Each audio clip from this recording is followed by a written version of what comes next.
আসসালামু আলাইকুম। বাংলাদেশ বেতার, গোপালগঞ্জ। খবর পড়ছি প্রমা প্রামাণিক। আজ বিশ্ব পর্যটন দিবস। বিশ্বের অন্যান্য দেশের মতো বাংলাদেশেও বিভিন্ন কর্মসূচির মধ্য দিয়ে দিবসটি যথাযথভাবে উদযাপিত হচ্ছে। জাতিসংঘ বিশ্ব পর্যটন সংস্থা কর্তৃক নির্ধারিত এবছরের প্রতিপাদ্য পর্যটন শান্তির সোপান। শান্তি বিনির্মাণের প্রক্রিয়ায় পর্যটন অনুঘটক হিসেবে কাজ করে। পর্যটনের মাধ্যমে বিভিন্ন দেশ, সংস্কৃতি ও মানুষের মধ্যে ইতিবাচক মনোভাব সৃষ্টি হয় সমঝোতা ও বন্ধুত্ব। যুদ্ধের অনুপস্থিতি শুধু শান্তি নয়, সামাজিক, সাংস্কৃতিক, ধর্মীয়, অর্থনৈতিক ও পরিবেশগত সহিংসতার অবসান ঘটিয়ে একটি সৌহার্দ্যপূর্ণ পরিবেশ সৃষ্টিতে পর্যটনের ভূমিকা অপার। বিশ্ব পর্যটন দিবস উপলক্ষে রাষ্ট্রপতি মোহাম্মদ শাহাবুদ্দিন এবং প্রধান উপদেষ্টা ড মোহাম্মদ ইউনুস পৃথক বাণী দিয়েছেন।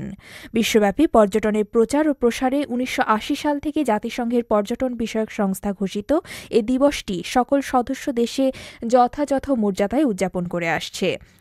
বিপুল উৎসাহ উদ্দীপনার মধ্য দিয়ে দিবসটি উদযাপন করতে বেসামরিক বিমান পরিবহন ও পর্যটন মন্ত্রণালয়, অধীন দপ্তর সংস্থাসমূহ, ট্যুরিস্ট পুলিশ এবং অন্যান্য সরকারি বেসরকারি সংগঠন বিস্তারিত কর্মসূচি গ্রহণ করেছে।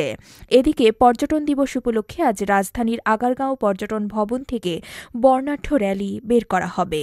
পরে পর্যটন ভবনের শৈলপ্রপাত হলে দিবসের প্রতিপাদ্যের ওপর সেমিনার অনুষ্ঠিত হবে।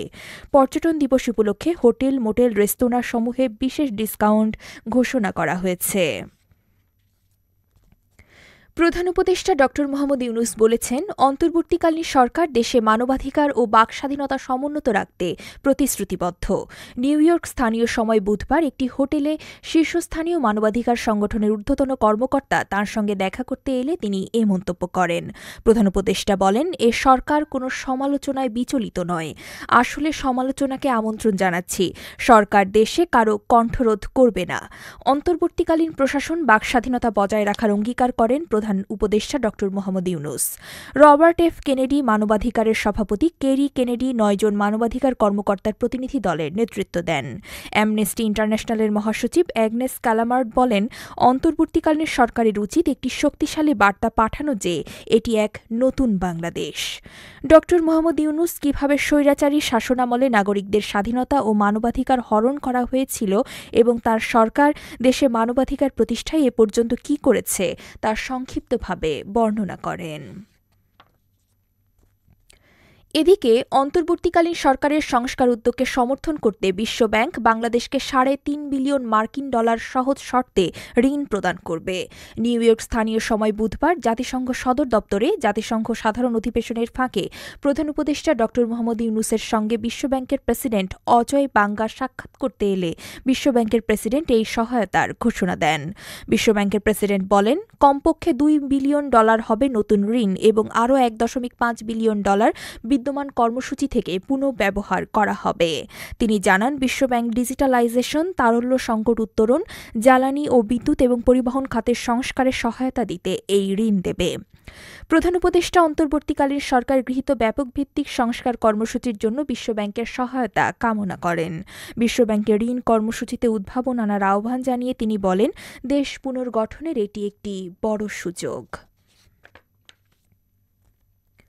গোপালগঞ্জে সদ্য যোগদানকৃত জেলা প্রশাসক মোহাম্মদ কামরুজ্জামানের সঙ্গে গতকাল কাশিয়ানী উপজেলা পরিষদের কনফারেন্স রুমে সাংবাদিকদের এক মতবিনিময় সভা অনুষ্ঠিত হয়েছে। জেলা প্রশাসক মোহাম্মদ কামরুজ্জামান বলেন, সমালোচনার মাধ্যমে গোপালগঞ্জ জেলার যদি কিছু উপকার হয়, ইনশাআল্লাহ সেটাই হবে আমার জীবনের সবচেয়ে বড় প্রাপ্তি। সাংবাদিকতার নৈতিকতা ফিরিয়ে আনার তাগিদ দিয়ে তিনি বলেন, বিগত সময়ের সাংবাদিকতা নৈতিকতার জায়গায় ছিল না। আশা করি সাংবাদিকতার সঠিক জায়গা থেকে সাংবাদিকতা আসবে।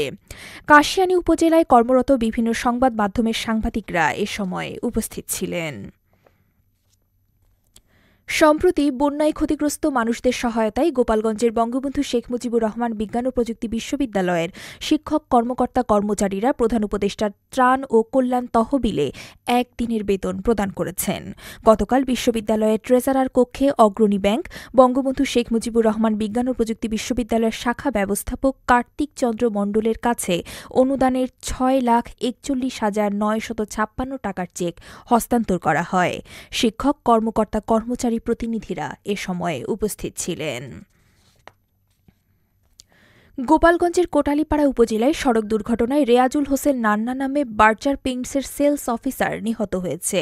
গতকাল বিকেল ৫টায় গোপালগঞ্জ পয়সারহাট সড়কের টুপুরিয়া নামক স্থানে এ দুর্ঘটনা ঘটে। বার্জার পেইন্টসের কোটালীপাড়া উপজেলার ডিলার রাজীব দে বলেন, রেয়াজুল হোসেন নান্না মার্কেটিংয়ের কাজ শেষ করে মোটরসাইকেল নিয়ে গোপালগঞ্জ যাওয়ার পথে টুপুরিয়ায় বিপরীত দিক থেকে আসা একটি যাত্রীবাহী বাসের মুখোমুখি সংঘর্ষ হলে তার মৃত্যু হয়। এ সময় যাত্রীবাহী বাসটি খাদে পড়ে যায়, তবে বাসের কোনো যাত্রী গুরুতর আহত হয়নি। নিহত রেয়াজুল হোসেন নান্না বাগেরহাট জেলার মোড়লগঞ্জ উপজেলার ফকিরবাড়ি গ্রামের শাহিন শেখের ছেলে। সবশেষে আবহাওয়া।